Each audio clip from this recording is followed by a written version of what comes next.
नमस्कार, मैं मोहित कुमार और आप देख रहे हैं पंजाब केसरी टीवी हरियाणा। गुरुग्राम के खेड़कीदोला टोल के पास धरना स्थल पर बीते 55 दिनों से भारतीय सेना में अहिर रेजिमेंट की मांगों को लेकर जो अहिर समाज के जो लोग हैं वो बैठे हैं। इनका साफ तौर पर ये कहना है कि 23 मार्च को एक बहुत बड़ा शक्ति प्रदर्शन जो है इन लोगों ने किया, प्रचंड शक्ति प्रदर्शन जिसे कहा जा सकता है, और उसके बाद भी जो लोग हैं लगातार यहाँ आ रहे हैं। आसपास की जो सरदारी है वो यहाँ आती है और पूरे दिन इसी तरीके से जो है लोगों का आना जाना लगा रहता है और धरना स्थल जो बना रखा है। ये लोग अपनी मांगों पर अड़े हैं इस बात को लेकर कि जब तक इन भारतीय सेना में अहिर रेजिमेंट का गठन नहीं हो जाता है, जब तक ये धरना स्थल खाली नहीं किया जाएगा, यहाँ लोग ऐसे ही आते रहेंगे, ऐसे ही प्रदर्शन जो है होता रहेगा और एक के बाद एक नई जो रणनीति है वो तैयार यहाँ की जा रही है। भविष्य के अंदर किस तरह की रणनीति इन लोगों की रहेगी और इस मुद्दे पर भी हम जो है विस्तार से जानकारी आज लेने की कोशिश करेंगे कि आखिर ये जो मांग है, इस मांग का उठने का सबसे बड़ा कारण क्या है। चलिए नाम बताएं अपना। मैं कैलाश मानेसर से। कैलाश जी, मेरा आपसे सवाल सबसे पहला ये है कि जो आपकी ये मांग है, विस्तार पूर्वक ये बताइए कि मांग है क्या आपकी। देखो, इस बारे में आपको मैं बता दूं आपके माध्यम से कि हमारा अहिर रेजिमेंट मुद्दा ही क्या है। मुद्दा ये है कि जैसे भारतीय सेना में और बहुत सारी रेजिमेंटें हैं और हमारे अहिर मतलब यादवों ने लगभग 30-40% हिस्सेदारी अपनी भारतीय सेना में है और हमारा नाम, हमारे समुदाय का कोई भी नाम रेजिमेंट के नाम से नहीं है। सबसे बड़ी बात यह है कि भाई हमारा भी हक बनता है और ये जायज़ हक है, इसलिए हम इस मुद्दे को लेकर बैठे हैं और अनिश्चित काल के लिए इसलिए बैठे हैं कि हमारा हक हमें मिल जाए, तब हम यहाँ से उठेंगे। जी, मैं किसी और से ही बात करने की कोशिश करूँगा। बाबा, नाम बताइए अपना। धर्मपाल जी।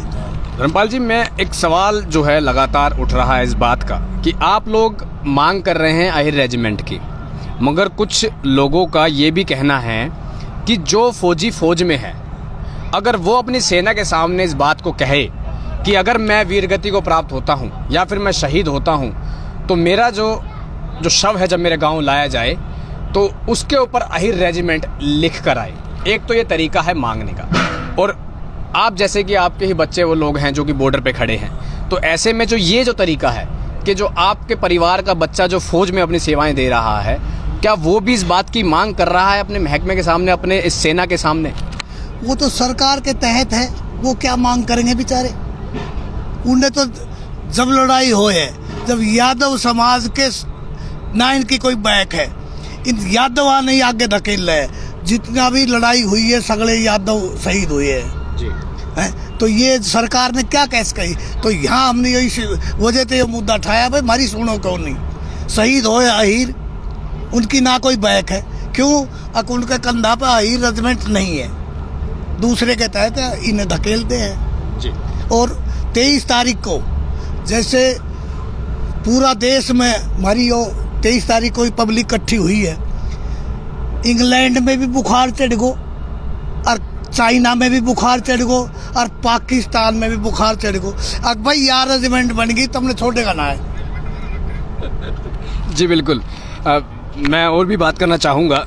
मेरा सवाल एक आपसे ये है कि जिस जो बच्चा जो मेरा सवाल आप समझने की कोशिश कीजिएगा कि जो फौजी आपके समाज का बॉर्डर पर है, अगर वो बॉर्डर पर पहले ही अपने महकमे के सामने, सेना के सामने ये बात रखता है कि अगर मैं शहीद हुआ देश के लिए तो मेरा जो शव है वो जब मेरे गांव जाए तो अहिर रेजिमेंट उसके ऊपर लिखा है, तो क्या आपको नहीं लगता कि ऐसे तरीके से जो है सेना इस बात को जरूर मानेगी? क्योंकि किसी व्यक्ति ने अपने शहीदी से पहले ही इस बात का जो है ऐलान कर दिया कि अगर मैं शहीद हुआ देश के लिए, देश की इज्जत के लिए, देश की सुरक्षा के लिए, तो अहिर रेजिमेंट जो है मेरे जनाजे पे या कह सकते हैं कि मेरे शव पर जो है लिखा हुआ है। क्या इस तरीके को समर्थन करते हैं?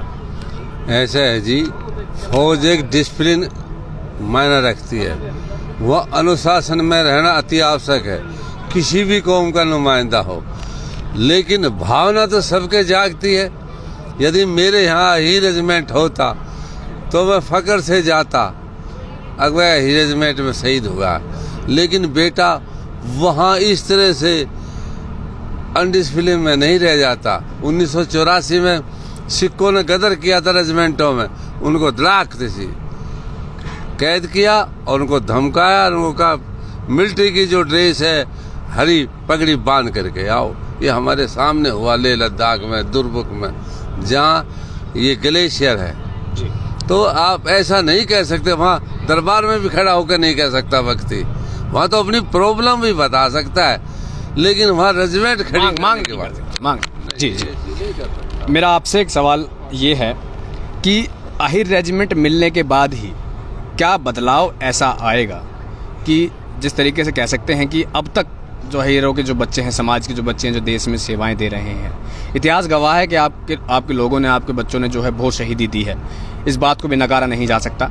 मगर सवाल ये है कि अगर आहिर रेजिमेंट बन जाती है या फिर नहीं बनी है, नहीं बनने में क्या परेशानियां हैं और बनने के बाद क्या खास होगा? ना बनने में तो परेशानी चली रही है हमारे, तो जब हम बैठे हैं यहाँ, जब हमारे क्या परेशानी है, हमारे बच्चे शहीद होते हैं और काम नाम होता है कमुआओं का, अब कमाओ का रेजिमेंट की शहीद हुई है, नाम और आहिर शहीद, ठीक है ना।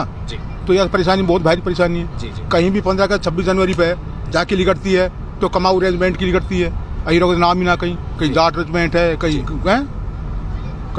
राजपूत रेजिमेंट है, कहीं सिख रेजिमेंट है, हमारा कहीं नाम ही ना है। हम तो 4 तारीख से बैठे धरना पर, जब समाप्त करेंगे जब अहिर रेजिमेंट बन जाएगी। जी, अगर अहिर रेजिमेंट बना दी जाती है और उसके बाद फिर कोई और जो समाज है वो भी सामने आ जाता है कि हमारी भी रेजिमेंट बनाओ, तो फिर ऐसी स्थिति के अंदर हर समाज अपनी रेजिमेंट मांगेगा, तो किस तरीके से फिर आपको लगता है कि आपके इस कदम से कहीं आगे जाकर परेशानियां खड़ी ना हो जाए? अहिर रेजिमेंट बढ़ने से हमारा यह है कि जैसे कोई भी जगह पर ऐसे जब टास्क मिल जाता है ना, तो अपनी कौम के लिए वो बंदा मर जाता है।